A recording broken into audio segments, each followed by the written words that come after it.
right, spring is just around the corner, thank goodness. And you want your perennials popping up, not problems. We have Sara Antin of GardenStyle is here with tips to get your garden ready for spring. Oh my goodness, I can't wait for spring. I don't know if you are like me, and it's been like, it seems like months of cold weather, but finally we can start to get outside, get into our flower beds and start getting things ready. Exactly, and that's what we're doing. We're getting things ready. We're not really planting things too much because we can still have a hard freeze, so we got to remember that even though it's so beautiful outside right now. Even though we want to get out and do it. We want to. I mean, we're impatient. But anyway, what we need to do is we need to get out in our garden and we need to really clean the beds. And what I mean by that is cutting back all of your perennials, your grasses, your hostas, get all that stuff cleaned up. Clean up, just take it out of there entirely, so all you have is just maybe the little bit of the stems, maybe a little bit of the grass, and then some mulch. Do we want to worry about having mulch down there yet? Or we do. Okay. I love putting mulch down after I trim my perennials because you're not, if you put down mulch and your perennials are up, then you're having to get in there and move the mulch around and get it around it.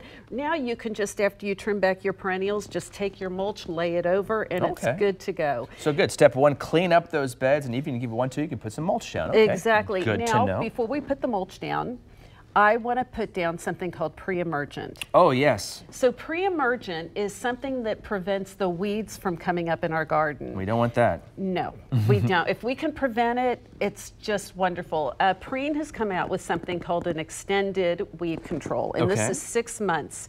And it shows you on the back, it's a super easy way just to go through your garden and spread that around. Okay. Now there is a Preen that's a 3 months, and it has a fertilizer in it, and it's a very light fertilizer. So you don't want to put fertilizer that's growing in your lawn down now or anytime because that has a high nitrogen. High nitrogen content. Yeah, so it's all about growing really fast and staying really green, and we want root development. Okay. That's the most important thing about flowers in our and garden, perennials. Pre-emergent to try to keep the weeds away is what we're focused on here at this time. And a light fertilizer. A light fertilizer. Okay. So if you do this one, Kansas has a very high alkaline soil.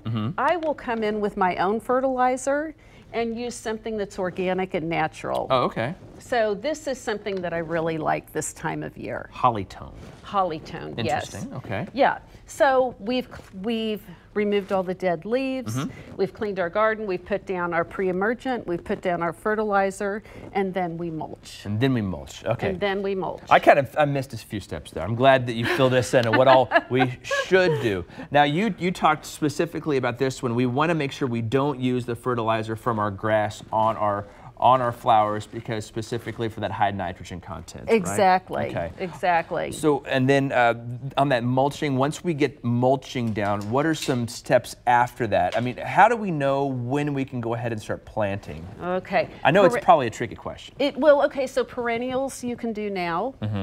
Trees are great right now. Anything that's going to really enjoy the rains that come in. Yeah. But annuals, you guys, you've got to wait. Got to wait on them. You know, there's pansies you can do now. You can go back to the kales and cabbages that we put down in the fall. Yeah. Stock is another really good one, which is a flower. I mean, go to your garden center, choose what is outside. Yes. Don't go in the greenhouse and say, oh my goodness, this is so beautiful. I want to put this in my garden. I had it in my garden last year. You've got to wait. I think the safe freeze date is May 5th. May 5th? Okay. Well, it always seems like we go out, you know, and do everything for Mother's Day, and that's always at the end of May. So that always seems like the time that we go out. But yes. And that is kind of a hard, like if you want to be super safe. Yeah. Mother's Day is a great date to put in your mind and say, I'm going to go to my mom's house and do this for her. Excellent. Well, Sara, I definitely have my Mother's Day plans planned out now, Mom. I'll see you there. Sara, we appreciate your time and all your expertise here getting our gardens ready to go for spring. It's right around the corner. Yes.